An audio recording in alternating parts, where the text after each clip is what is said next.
Hi guys, हमारा YouTube channel जमजम study में आपका स्वागत है। दोस्तों, हमने उत्तराखंड रिवीजन सीरीज शुरू की है। आज हम उसकी 5वीं क्लास स्टडी करेंगे। दोस्तों, अगर आप हमारे चैनल पर नए आए हैं तो हमारे चैनल को सब्सक्राइब कर दीजिए, वीडियो को लाइक और शेयर कर दीजिए। कनिंघम के अनुसार शत्रुघ्न राज्य किसका हिस्सा रहा होगा? सिरमौर का। सिरमौर में राणा देवपाल का शासन था और राणा देवपाल के बारे में जानकारी मिथुन ए सिराज की पुस्तक तबकात नासिरी से मिलती है। गोत्रीय वंश का प्रतापी शासक कौन था? सीलवर्मन। सीलवर्मन गोत्रीय वंश का प्रतापी शासक था। गोत्रीय वंश कालसी प्रदेश के आसपास का राज्य था। बाड़वाला जग वेदिका का निर्माण किसने करवाया? सीलवर्मन ने। सीलवर्मन ने बाड़वाला जग वेदिका का निर्माण करवाया। और सीलवर्मन ने यमुना के तट पर 4 अश्वमेध यज्ञ कराए। 4 अश्वमेध यज्ञ कराए। किस वंश की जानकारी विरत संहिता एवं मुद्रा राक्षस से मिलती है? कुलूत वंश की जानकारी विरत संहिता एवं मुद्रा राक्षस पुस्तक से मिलती है। कुलूत वंश कांगड़ा जनपद की कुल्लू घाटी में शासन कर रहा था। अब कांगड़ा जनपद कहाँ पे है? हिमाचल प्रदेश में। करतपुर राज्य की राजधानी कहाँ थी? कार्तिकेयपुर। कार्तिकेयपुर करतपुर राज्य की राजधानी थी।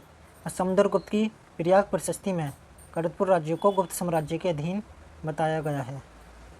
दूसरा क्वेश्चन बनता है, कुछ इतिहासकारों का मानना है करतपुर पर कुनिंदों का शासन था।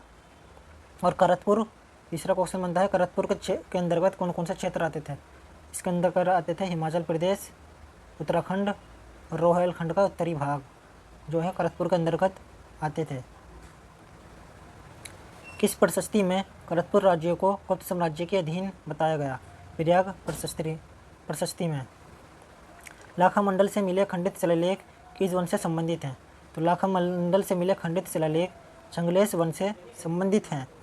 और यहाँ पे दो क्वेश्चन बनते हैं। पहला, खंडित शिलालेखों में 7 राजाओं का नाम मिलता है। दूसरा, इन अभिलेखों में पहला नाम नरपति जयदास का मिलता है। किसका मिलता है? नरपति जयदास का। खंडित अभिलेखों में कितने राजाओं के नाम मिलते हैं? 7 राजाओं के नाम मिलते हैं।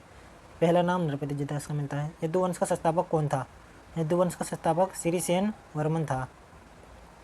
राजकुमारी ईश्वरा के शिलालेख में कितने यदुवंशीय राजाओं का जानकारी मिलती है? 12। कितनी मिलती है? 12।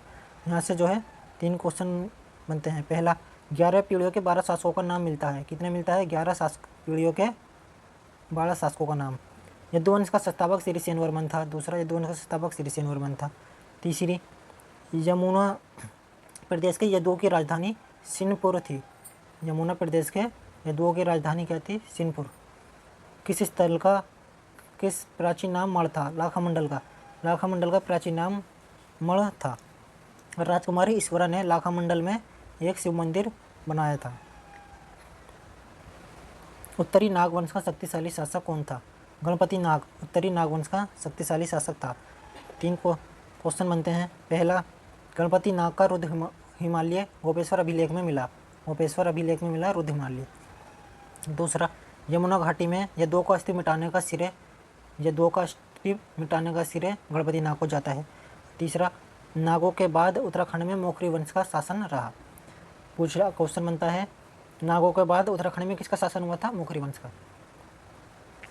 गोपेश्वर के त्रिशूल लेख में किस लिपि का प्रयोग हुआ? दक्षिणी ब्राह्मी लिपि का प्रयोग हुआ। यमुना घाटी में यदुओं का अस्तित्व मिटाने का श्रेय किसे दिया जाता है? नाग शक्ति को। मोखरी वंश का अंतिम शासक कौन था? मोखरी वंश का अंतिम शासक गिरिवर्मन था। उत्तराखंड में नागों को कन्नौज के मोखरी वंश ने परास्त किया। पहले क्वेश्चन है, उत्तराखंड में नागों को कन्नौज के मोखरी वंश ने परास्त किया। और गिरिवर्मन की हत्या के बाद मोखरी राज्य उसके बहनोई हर्षवर्धन के अधीन हो गया था। किसने आधुनिक गढ़वाल एवं कुमाऊं वाले संपूर्ण भूभाग को विरमपुर कहा? कनिंघम ने। किस व्यक्ति ने हरिद्वार को मोयूलो एवं गंगा को महाभद्रा कहा? हेवेन ने जो है हरिद्वार को मोयूलो एवं गंगा को महाभद्रा कहा। किस व्यक्ति ने यहाँ 5 बौद्ध विहार होने का उल्लेख किया? किस व्यक्ति ने जो है राज्य में 5 बौद्ध विहार होने का उल्लेख किया? ह्वेनसांग ने। हर्ष के बाद हिमालय छेद किन राज्यों में टूटा? ब्रह्मपुर, शत्रुघ्न व गोविसन राज्यों में टूट गया। इन 3 राज्यों का वर्णन ह्वेनसांग के यात्रा वृत्तांत में मिलता है। पौरव वंश का संस्थापक कौन था? विष्णुवर्मन। विष्णुवर्मन पौरव वंश का संस्थापक था। और इसके बाद कौन कौन से शासकों ने शासन किया? अग्निवर्मन, वीरस्वर्मन, विष्णुवर्मन के बाद वीरस्वर्मन, वीरस्वर्मन के बाद अग्निवर्मन, अग्निवर्मन के बाद धोतीवर्मन, अग्निवर्मन के बाद धोतीवर्मन शासकों का वर्णन मिलता है। पौरव वंश के कुल देवता, पौरव वंश के कुल देवता वीरनेश्वर स्वामी थे। और पौरव वंश का शासनकाल 6वीं सदी से 8वीं सदी तक रहा। तालेश्वर ताम्रपत्र की खोज कब हुई? तालेश्वर ताम्रपत्र की खोज 1915 में हुई। वर्तमान में तालेश्वर ताम्रपत्र पिथौरागढ़ में स्थित है, पिथौरागढ़ में स्थित है। और इनके कितने शासकों का उल्लेख मिलता है? 5। और क्वेश्चन बनता है तालेश्वर ताम्रपत्र कहाँ से मिले, कहाँ से मिला? तो तालेश्वर ताम्रपत्र अल्मोड़ा से मिला। अब वर्तमान में कहाँ स्थित है? वर्तमान में पिथौरागढ़ जनपद में स्थित है। पौरव वंश का शासनकाल कब से कब तक था? 6वीं सदी से 8वीं सदी तक पौरव वंश का शासनकाल था। वीरनेश्वर स्वामी किस वंश के कुल देवता थे? पौरव वंश के कुल देवता थे। पौरव वंश के सेनानायक को क्या कहा जाता था? पौरव वंश के सेनानायक को बलादहस कहा जाता था। और पौरव वंश के निवास स्थल को कोट कहते थे। पौरव प्रशासन के समय भूमि मापन हेतु किन विधियों का प्रयोग होता था? तो भूमि मापन हेतु 3 विधियों का प्रयोग होता था, द्रोणवापम, खारीवापम और कुल्यवापम। और ये एग्जाम में भी आया था, वीडियो के पेपर में भी आ चुका है। केदार और सारी थी, केदार और सारी जो है भूमि थी। केदार भूमि सिंचित भूमि को कहते थे, केदार भूमि सिंचित भूमि को कहते थे। और सारी भूमि असिंचित भूमि को कहते थे। उत्तराखंड का प्रथम ऐतिहासिक राजवंश किसे माना जाता है? उत्तराखंड का प्रथम ऐतिहासिक राजवंश कार्तिकेयपुर राजवंश को माना जाता है। इस वंश के प्रथम 3 परिवारों के 14 नरेशों ने 300 वर्ष तक शासन किया। किस व्यक्ति ने कार्तिकेयपुर राजाओं के लिए कत्यूरी शब्द का प्रयोग किया? तो एटकिंसन ने कार्तिकेयपुर राजाओं के लिए कत्यूरी शब्द का प्रयोग किया। कुटिला लिपि का संबंध किस वंश से है? कुटिला लिपि का संबंध कार्तिकेयपुर राजवंश से है। और इनके अभी तक 9 अभिलेख प्राप्त हुए हैं, जिनकी लिपि कुटिला है। कत्यूरी राजाओं के समय छमुना पातर क्या थी? कत्यूरी राजाओं के समय छमुना पातर नृत्यांगना थी। और ये जो है धामदेव के समय प्रसिद्ध नृत्यांगना थी। कत्यूरी नरेश धामदेव के समय प्रसिद्ध नृत्यांगना थी। कार्तिकेयपुर राजवंश के अभिलेखों में किस लिपि का प्रयोग हुआ? कार्तिकेयपुर राजवंश के अभिलेखों में कुटिला लिपि का प्रयोग हुआ। कत्यूरी प्रशासन में कारिका होता था। कत्यूरी प्रशासन में कारिका राजमिस्त्री को कहते थे। और कत्यूरी काल में तहसील स्तर की प्रशासनिक इकाई को कर्मांत कहा जाता था। लकुलिश एवं नटराज मंदिरों का निर्माण कराया था। लकुलिश एवं नटराज मंदिरों का निर्माण इष्टगण देव ने करवाया था। क्वेश्चन बनता है उत्तराखंड को समस्त एक सूत्र में बांधने का प्रयास किसने किया? तो इष्टगण देव ने ही समस्त उत्तराखंड को एक सूत्र में बांधने का प्रयास किया। जोशीमठ के पास स्थित कार्तिकेयपुर नामक स्थान पर कार्तिकेयपुर वंश की राजधानी थी, जहां इस वंश के कुल शासक हुए 14। कितने शासक हुए? 14। और 14 पर शासकों के 3 परिवारों ने शासन किया। 14 नरेश थे, 3 परिवार थे और 300 वर्षों तक शासन किया। सिरमौर शासक देवपाल की राजधानी किस मुस्लिम ग्रंथ में मिलती है? तबकाते नासिरी में। और तबकाते नासिरी किसने लिखी? मिथुन ए सिराज की पुस्तक है तबकाते नासिरी। कार्तिकेयपुर वंश से कितने अभिलेख प्राप्त हुए? 9 अभिलेख कार्तिकेयपुर वंश के प्राप्त हुए। इनकी लिपि कुटिला थी। कार्तिकेयपुर राजवंश के ताम्रपत्र लेख प्राप्त हुए कंडारा से। कहाँ से प्राप्त हुए? 4 जगहों से प्राप्त हुए हैं वैसे तो। बागेश्वर, पांडुकेश्वर, बैजनाथ, कंडारा। पांडुकेश्वर ताम्रपत्र में किस शासक से संबंधित है? तो ललित सुरदेव से जो है पांडुकेश्वर ताम्रपत्र संबंधित है। किससे? ललित सुरदेव से। और पांडुकेश्वर ताम्रपत्र में ललित सुरदेव को मगन धरती उद्धार के लिए 12 अवतार बताया गया है। भूदेव से संबंधित ताम्रपत्र है बागेश्वर ताम्रपत्र। बागेश्वर ताम्रपत्र भूदेव से संबंधित है। कार्तिकेयपुर वंश के प्रथम परिवार के संस्थापक कौन थे? कार्तिकेयपुर वंश के प्रथम परिवार के संस्थापक बसंत देव थे। बसंत देव ने जोशी मठ में नरसिंह मंदिर का निर्माण करवाया था।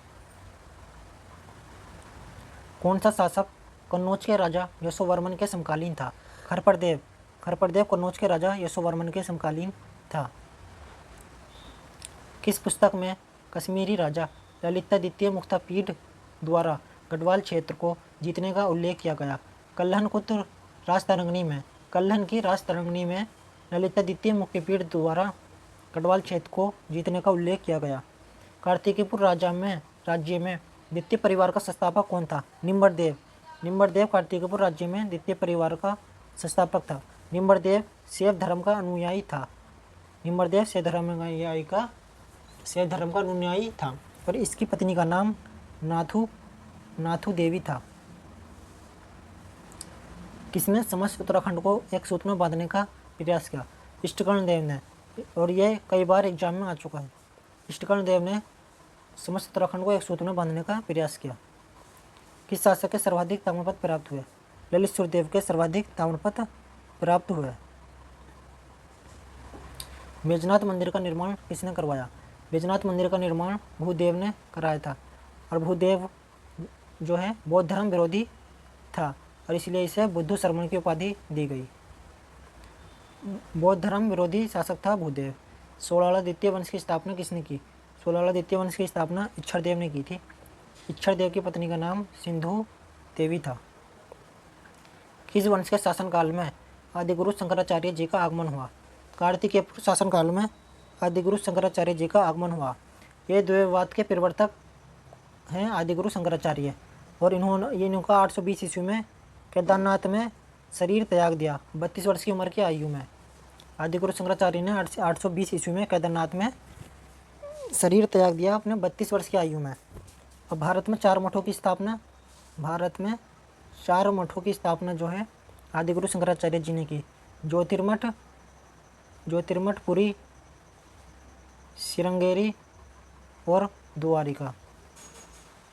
और केदारनाथ में शंकराचार्य जी की 9 फीट की मूर्ति लगाई गई है। दोस्तों, अगर आप हमारे चैनल पर नए आए हैं तो हमारे चैनल को सब्सक्राइब कर दीजिए, वीडियो को लाइक और शेयर कर दीजिए। धन्यवाद। मिलते हैं नेक्स्ट वीडियो में।